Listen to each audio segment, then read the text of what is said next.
Happened to Me, a rare disease and medical challenges podcast. The mission of our podcast is to support you, our listeners, and to create community as you confront the toughest challenges in life. All of us will experience health hardships. The real question is, how do we adapt? That's the focus of It Happened to Me. We help you overcome limitations and live a full and satisfying life. Drawing on their own health challenges, hosts Cathy Gildenhorn and Beth Glassman interview guests who share stories and research to help you succeed in the face of difficult health obstacles. It happened to me. I'm not alone, and neither are you.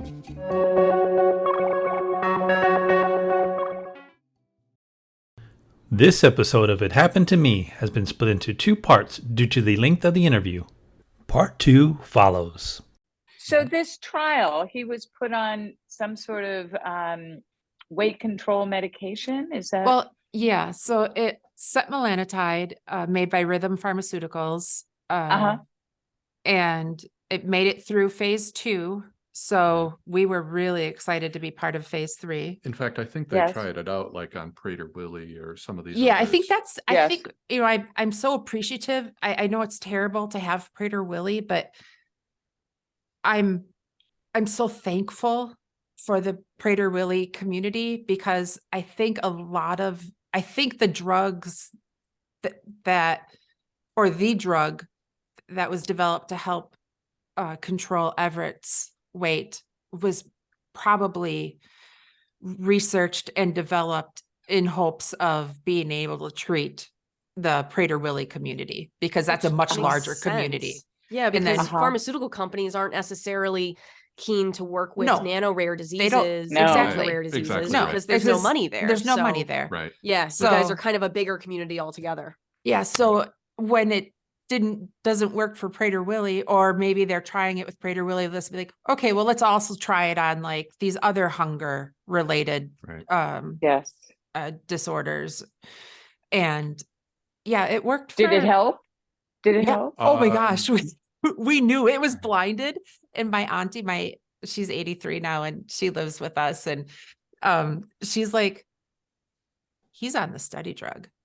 He's on the real thing. He just said for the first time in his life, I've had enough. I'm going to go play with my trains. Did you like stop what you were doing and we're like, what? Right. Yeah. Right. What? I mean, it was, did it help? That question? That's a very big understatement. It is life-altering. Yes. It is life-altering because you got to understand, he's always in the state of starvation, always thinking of where his next meal is going to be or snack. Yes. Or how he's going to score. Right. And so everything that he was learning at school or anything that we would teach with him, he would always sort of try to turn it into associate it with food. Everything we would joke with once we got the diagnosis, and let me back up there and just to continue the chronological. So when he was in pre-K, his teacher noticed that his right eye was kind of occasionally just wandering. And then we asked, I'm like, I never noticed that. But then we asked like Everett's Oma, my mom, his grandma, if she ever she says, oh yeah, I think I've noticed that once or twice, but didn't really think anything of it. And we're like, we should get his eyes checked. Yeah, so we took him to had his eyes checked before. Ophthalmologist. And he's like, oh yeah, he's got a wandering eye. And so we'll just patch the good eye, make that right eye. And I said, work. No, like all this stuff is on the right side. It seemed like his lungs were all tangled and it was the right side that would collapse. And I see. I don't, the holes in his brain were on the right side. And I said, no. And again, this is her taking him to taking Everett to the ophthalmologist. And again, I would have been okay, but no. Yeah, I mean, we did what he said while we waited to get in, but I researched ophthalmologists and found that there was one at the University of Minnesota who specializes in ophthalmologic disorders that are also affect the whole body. Right. You know, system. Yes. Yeah. And we learned later in life that blindness is rarely alone. It always has friends. I mean, it always comes with other things. It's rarely by itself. What is his acuity now? What is your son's acuity? He's blind. He can see. He's been legally blind for years. A few years. Yeah. Functionally, he's very blind. He's pretty blind, right? He still can see like very close up. So he'll look at his phone like this close up. Yeah, imagine like he doesn't wear he wore glasses all through childhood and until he just got to the point where he didn't need them anymore. And so if you just imagine closing your right eye, because now the brain's abandoned it. Oh, I'm sorry, I just hit the microphone. Now the brain's abandoned the right eye altogether. It's like, look, I've got time to focus on one of these eyes. I'm going to pick the good one.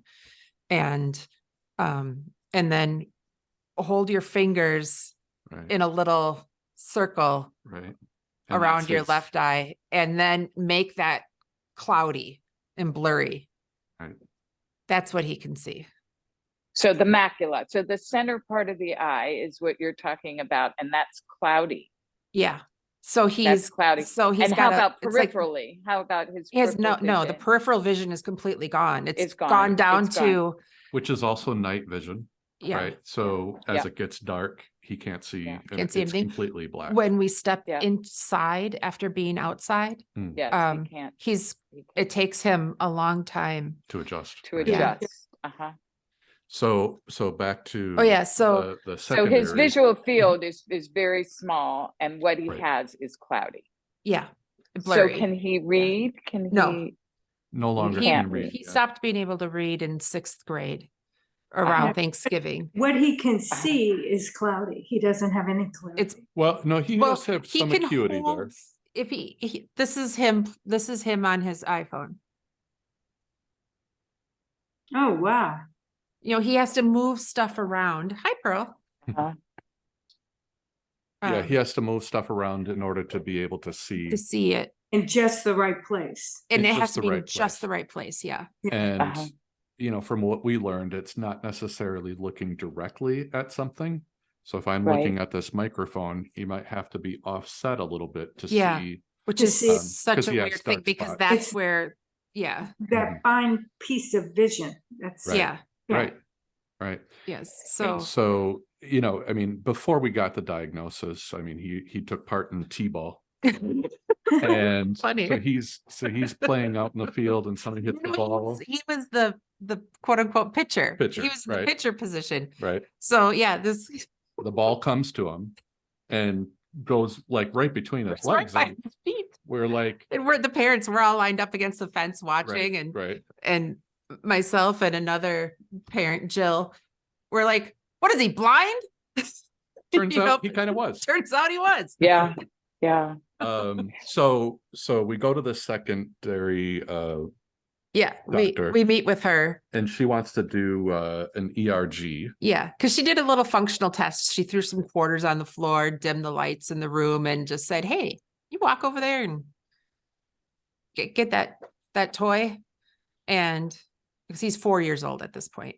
And so he walked over and she's like, he didn't pick up one of those quarters.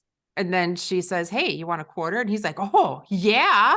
So she picks it up off the floor and hands it to him. And then she's like, okay, why don't you come back over here? So she's indicated to him that there's a quarter on the floor. There might be more. But he didn't think of that. And he didn't see them when he came back. So, that was brilliant on her part, I think.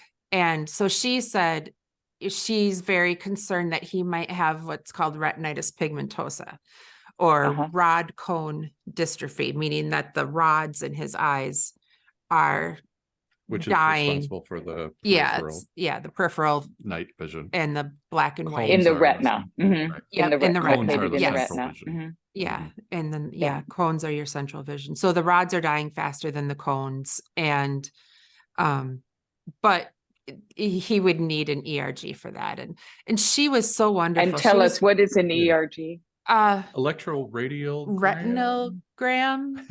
We're not sure something. what it's an acronym for. Yes. Basically, they send a pulse of light, and then they read how long it takes the retina to identify that pulse of light. Okay. Yeah, so you had an electroretinogram. Oh, there you go. Google. Okay. I didn't know that. Yeah. Thank you, Dr. Google. Nice.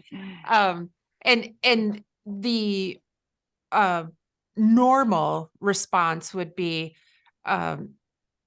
light and then a big jump, big spike, and then darkness, a big drop, and then this light, so you should have these huge peaks and valleys. And Everett had sort of a wavy little line. So he's going to be put under to do this. Yeah, because he was a child. Because he was a child. You can do it when you're older. You don't have to be put under. Yeah, I mean. But so it was going to be what, a half hour? They told us, 15 minutes? It wasn't going to be long. 30 minutes, yeah. And so we're looking at our watches, of course, right, in the waiting room. And 45 minutes. Yeah, 45 minutes. An hour. Been an hour. Oh, no. Hour 15, and then here she comes. At this point, we're like very panicky, right? Oh, my goodness. I love this doctor too. She she's like Danish or she was one of the Scandinavian countries. And she had told us, she's like, oh, he should have this ERG, but it's no hurry. It's it's okay. But you know what? I'm going to be going on vacation, so why don't we schedule it for before I go rather than after? Right. So it was like. Now, in retrospect, I see she wanted it done right away, but didn't want to freak us out. Yeah. Right. But she didn't want to sense some urgency in us. Yeah. Like, oh my gosh, you got to have it right away. So which is a great approach with patients. So fantastic. And so she comes out to talk to us after like well over an hour. And she explained to us what we just said to you, how it's supposed to be up, these huge peaks and valleys, and it's turning out to be this little like tiny sine wave. So small that they wanted to retool the equipment. They reset They it. recalibrated it. They took it all to down. make sure it was correct. Right. Because it was so off the charts, right? So off. Yeah. And so then she sat us down and said, he has retinitis pigmentosa, but she says it can be by itself, or it can be associated with lots of different genetic disorders. And knowing that your son has an unidentified genetic disorder, she says, I bet this is going to be a big piece in the puzzle.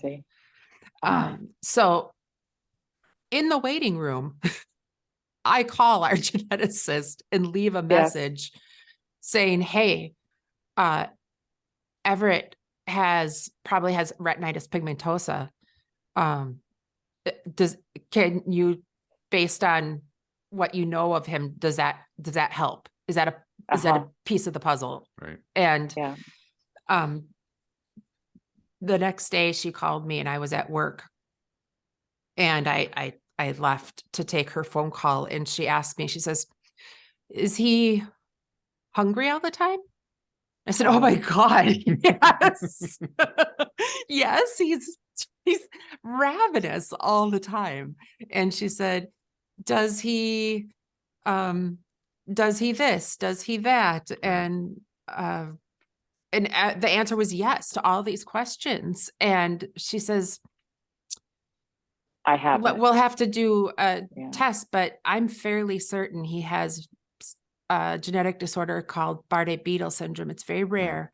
And she says, and don't Google it. She says, I know you're going to anyway, but let me just warn you, the pictures online are not what far worse children with BBS look like, or what people with BBS look like. And of course, the first thing I did when I went back to work is I Googled it and just started sobbing, reading that the median age to blindness is 15 years old.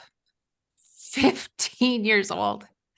but I was happy that he wasn't going to be dead by 15, so again, finding that positive and holding on to it. I mean, at this point he was 5. There was a long time between then, or he was 4. Well, no, by the time we got the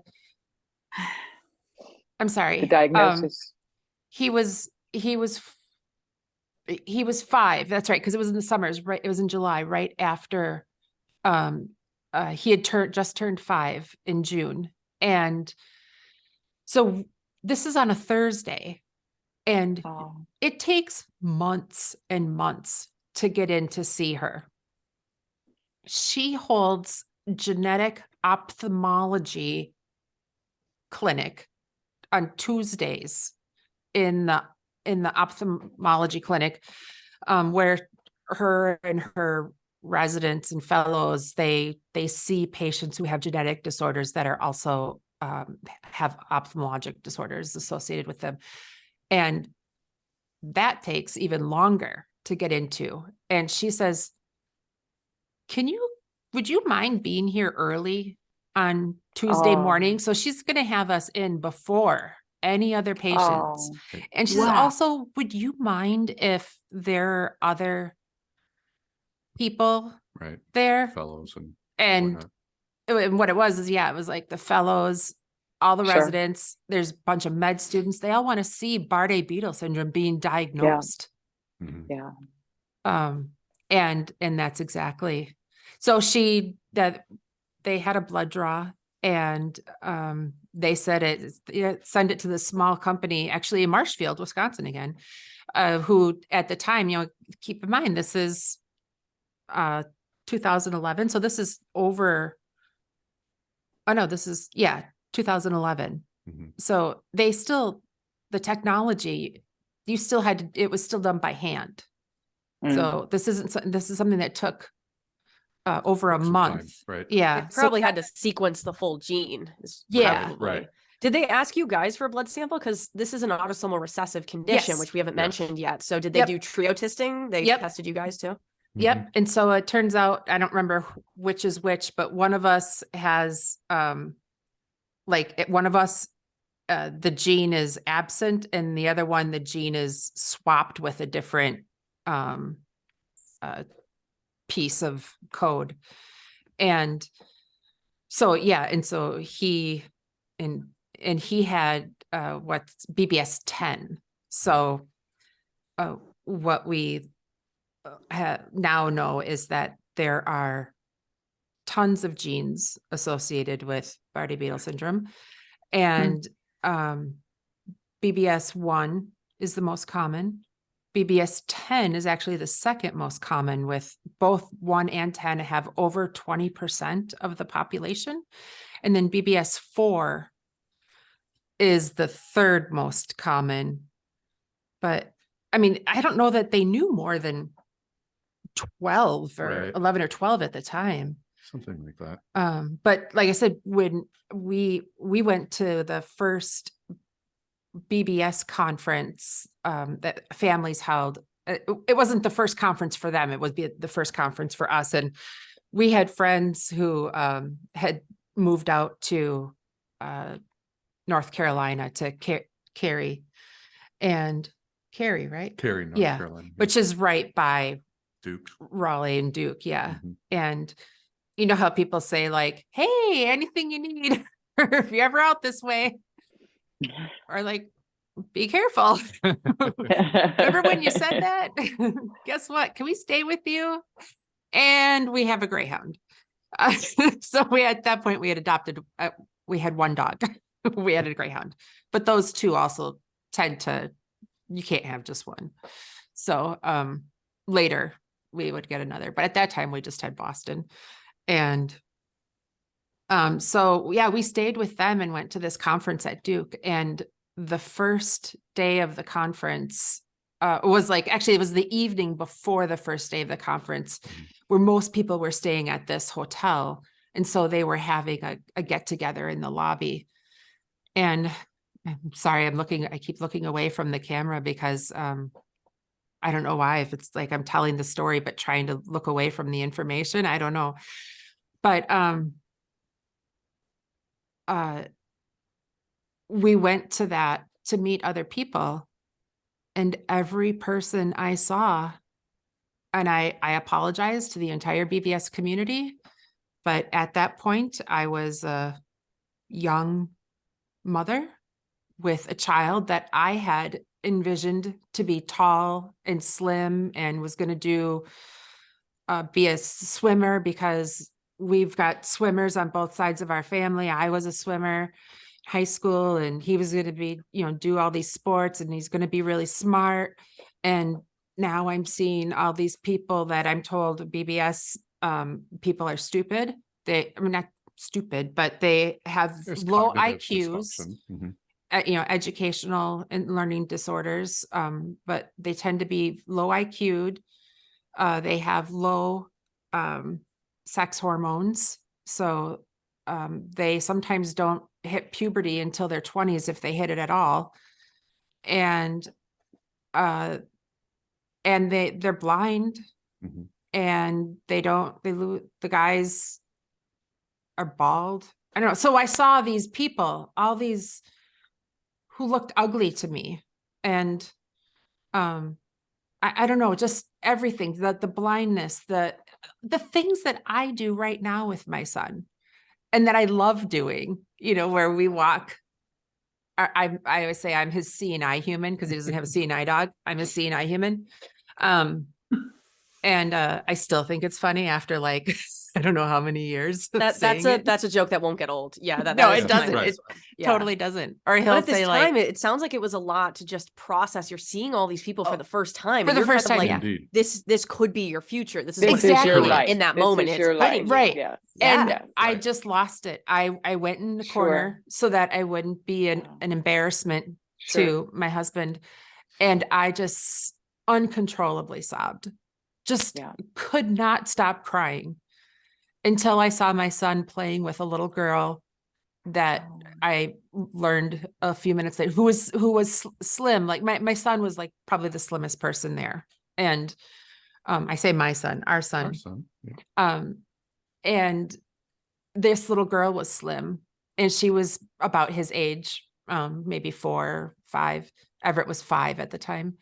And they had come from Canada, because there's actually a higher percentage there's more of a presence of BBS in Canada. I think probably, I don't know. There's more, Canada has some. So anyway, they had come down from Canada, and her mom has her on a real strict food routine, I believe. And like, she works out every day to workout videos, and she's 5 or whatever it was, 4 or 6, I don't know. But they were playing together, and I thought, oh, that's wonderful. Yeah. I stopped crying for like a minute. And then once I realized why I'd stopped crying, it made me start crying again, that I was a horrible human being. And I was now disgusted with myself on top of being disgusted with everything else. And because I thought, what a self-centered, just awful human being I was, for thinking that these people were ugly, and I didn't want my son to grow up looking like them. And that the reason I was happy for a few moments was when he was with a child who didn't look like them.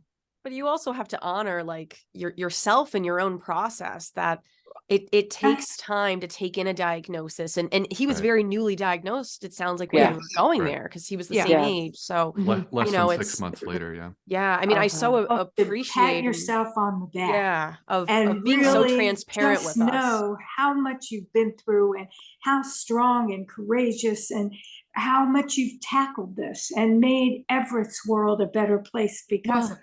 And it was really pat yourself on the back.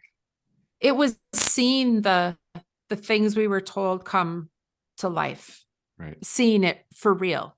People for real were blind. Not looking online. People were for real. Right. Had lower IQs. People for real were, how they say in Minnesota, they were different.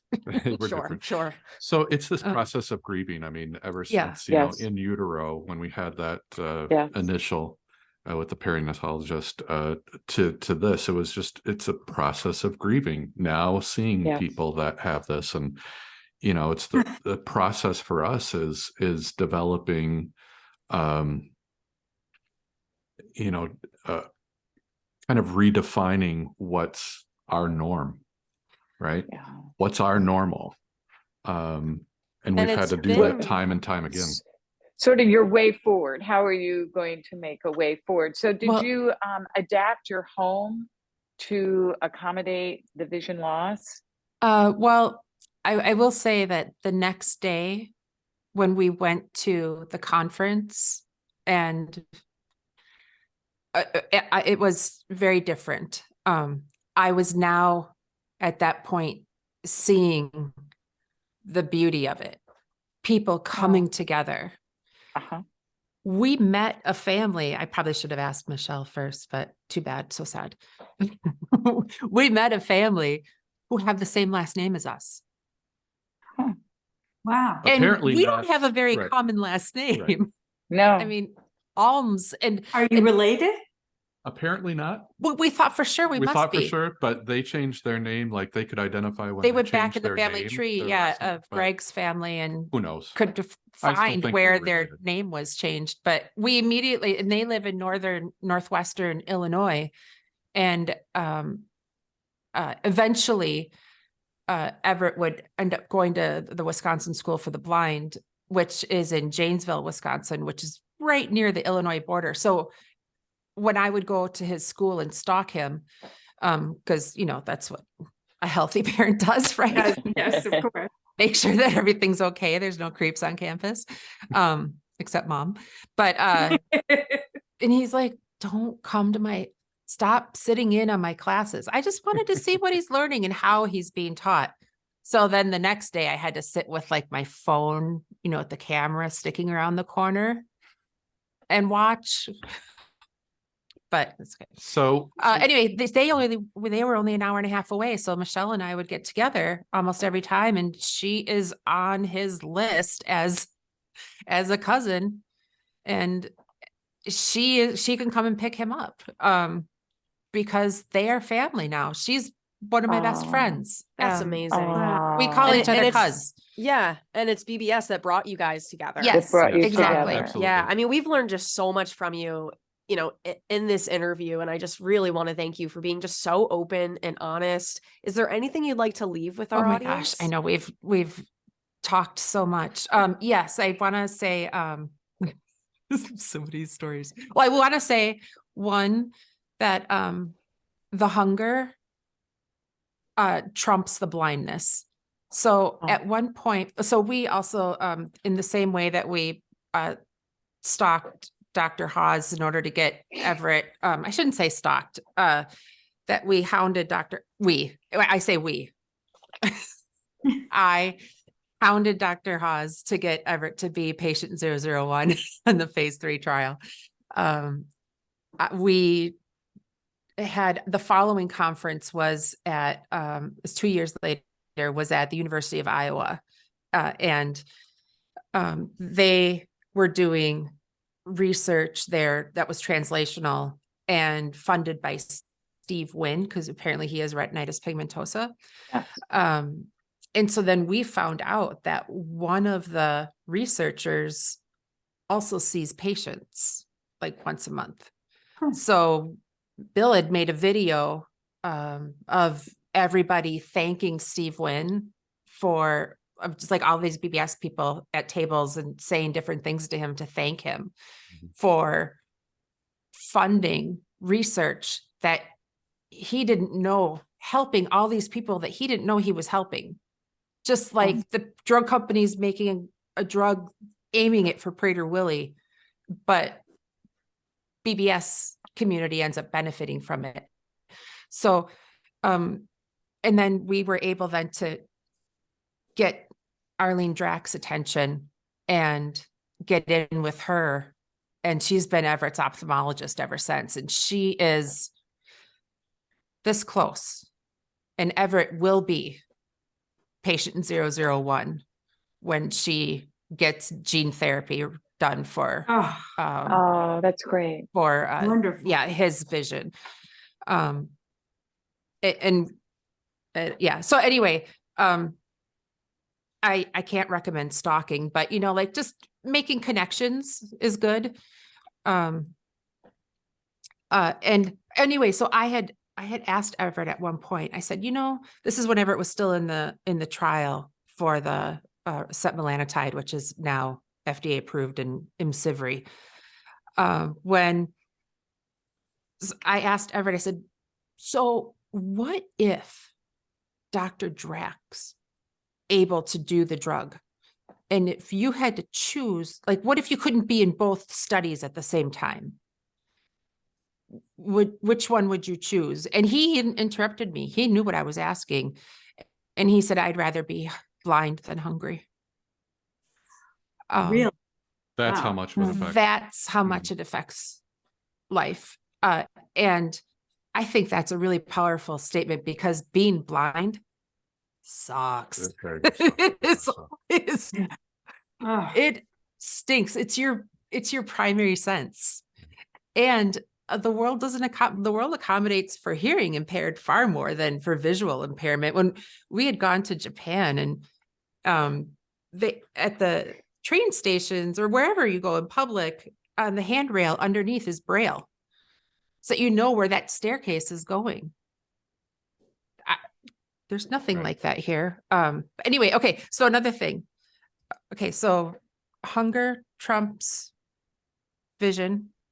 Being blind stinks. Well, I would just say, anybody getting a diagnosis or being told, always question.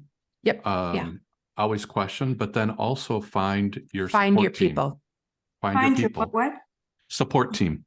Yeah. Find your tribe. I heard that in one of the other podcasts, like that she was so emphatic about finding other people with it. And I can't tell you like what a life-changing event that was.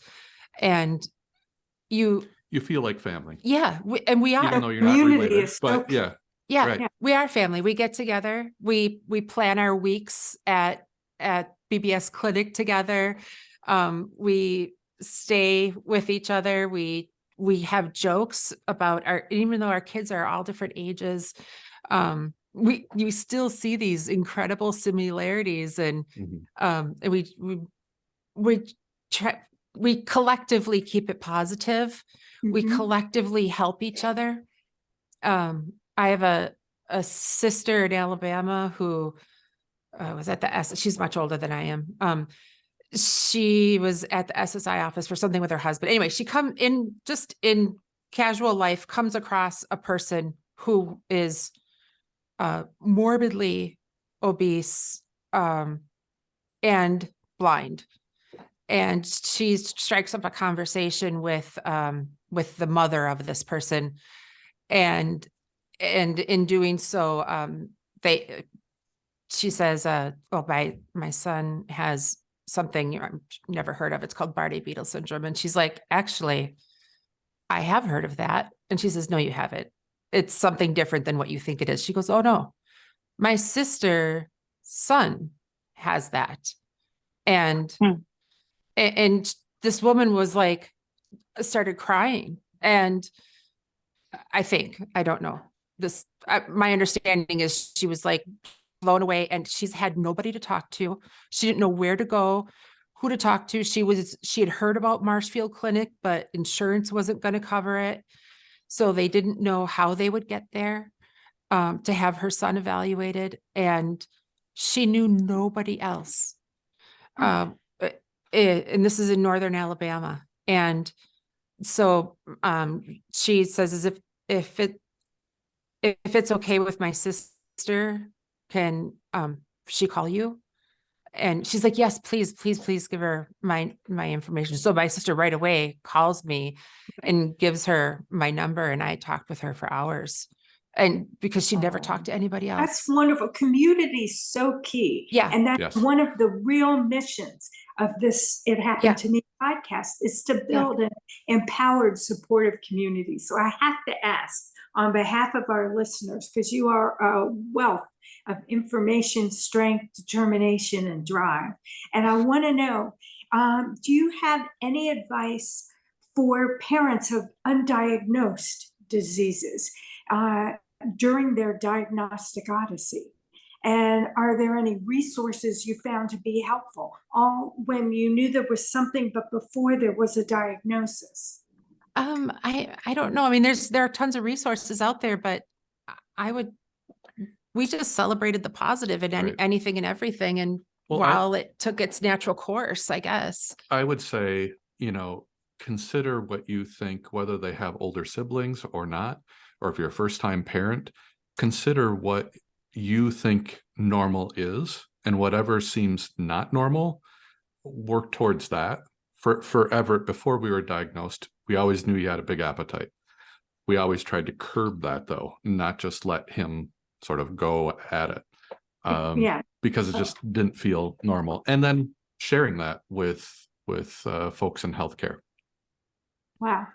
Then I got to ask, as a final question, if you knew back then, before your diagnosis, what you know now, are there any questions you'd ask, anything to put in your toolbox that you would ask to make your journey shorter, safer, manageable is the wrong word, but more livable?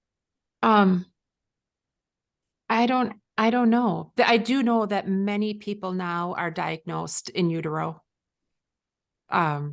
It's just genetics have come a long way. And it's on carrier screening. So if people are having a long list of conditions, it's usually on there. So that's a big change that I've seen in the field. Yeah. And, it's actually, speaking of carrier screenings, this is so funny. And communities being small and being able to reach out and connect with somebody. So my friend Mary, who's been a staple in the BBS community for a long time. In fact, when I looked it up on Nord, her phone number and her email address are the contacts For Bardet Wow. for BBS Family Association, which is really funny. She must get a lot of calls then. Indeed. So when when her daughters, she has 6 children, one has passed, and 2 of her children have BBS, and her girls, and just again showing that, like, siblings, exact same genetics. One needed a kidney transplant right away. The other one's kidneys function fine. So, I mean, they can be so different variable. and be, siblings, exact same genes, exact same mutations that they inherit from each parent. Yeah, exactly. So, but anyway, so when she went to learn, when they got the diagnosis, at some point, she was given the name of, I think they were living in Texas at that point. Her husband's in the Air Force, so they move around. She was given the name of a woman named Mary who lived in Mobile, and the phone number, and she's like, "That's me." She was given her own name and phone number as a reference. So, geez, it's so funny. Years later, when her daughter got married and was getting ready they were thinking about having children. She thought, maybe I should be screened and to see if I'm a carrier, because that's a life changer. She has, younger siblings who have BBS, and I wouldn't wish it on anybody. So she gets screened, and the genetic counselor, when they find out that it's positive, says, you know what, and talks with her, and then in the end gives her a name and phone number of somebody that she can talk to. And when she looks at it, she's like, "That's okay. I already have my mom's number in my phone." So again, Mary Morris, being her own daughter, was referred to her. She was referred to herself, and her daughter was referred to her, and really appropriately so. She had Dr. Hawes was a resident in the Air Force when Ashley was born, and they followed him through his entire career. He just retired last May. at Marshfield Clinic, and he's the one who made Marshfield the center of excellence for BBS. He devoted his career to helping people with Bardet Biedl syndrome, and he is probably the most selfless person I've ever met in my entire life, and just an incredible human being. To your question earlier, I would add on, when it comes to would we have done something different had we been diagnosed earlier, I think we would have certainly done more around vision. We've lived with this idea that he's going to potentially be completely blind around 15. And now that we're walking that journey, it's far different. Seeing it, knowing it is different than seeing it. Yeah. Sorry for the pun there with seeing it, but but I think we would have done more experiential things for him to see more, experience more, to have even more knowledge base when he eventually would go blind. Well, and focusing on the positive, again, we say there's nothing so horrible that you can't find something positive in it. And I mean, blindness is horrible, but what's positive? We know that you're going blind. So let's go see stuff. So we went to NASA when he still could see well enough. We went to the Grand Canyon. We went to the meteor crater not far from there. We still have plans. He can't really see stuff anymore, but we're going to go to our next stop, I think, is potentially the great big redwoods in California, where he can feel that, just like walk around that tree how many times with your arms out. I wanted him to see the rainbow trees in Hawaii, but and so finding our tribe as a family, finding people with BBS, we've also helped him find his tribe, right? So he goes to the School for the Blind and Visually Impaired here in Wisconsin, soon to be actually going to Perkins School for the Blind in Massachusetts and Boston. He has really found his tribe with other blind and visually impaired folks. Yeah. So. Oh, go ahead. I'm sorry. But no, I was just going to say that is so moving, and just to really recognize how important that support is, and it can make all the difference in the quality of Everett's life and your life as his caregivers. And I want to say, Bonnie and Will, thank you for appearing on It Happened to Me today, because you have been inspirational, enlightening, and just amazing caregivers. I hope you do. We said, pat yourself on the back. Thank you so much. Babe, people say that they couldn't do it, but you do it because you have to. And you do it, but not everybody goes on podcasts and share their journey. So I think that's the part that, because yes, I hear you. It's like, this is what happened in your life and everything. But then to take that, as you said, finding the positive in it, connecting with more people and sharing your experience for the people that have rare diseases that listen to the show, that are affected by low vision or blindness, that are healthcare providers that maybe in grad school, and they're like, what can I learn to be a better provider? So all the different people that are listening to this that are really being impacted. So thank you. Right. And I do want to say one more thing. We are working on, so there was a BBS Family Association that turned into a Bardet Biedl Syndrome Foundation. So like, it was no longer really the family association. So the foundation, they do amazing things for raising money for research. But so Mary, I'm good friends with, I asked her, I called her before coming on saying, can I use your story? Can I say your name?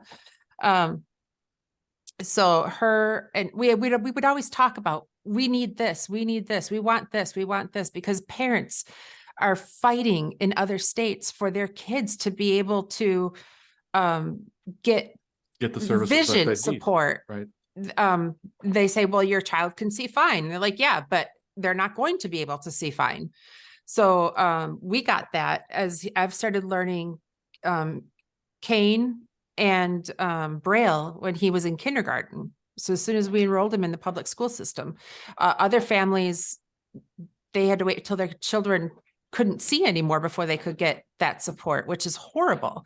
How do I get IEP support? How do I do this? And we also, where do you find pants to fit your child?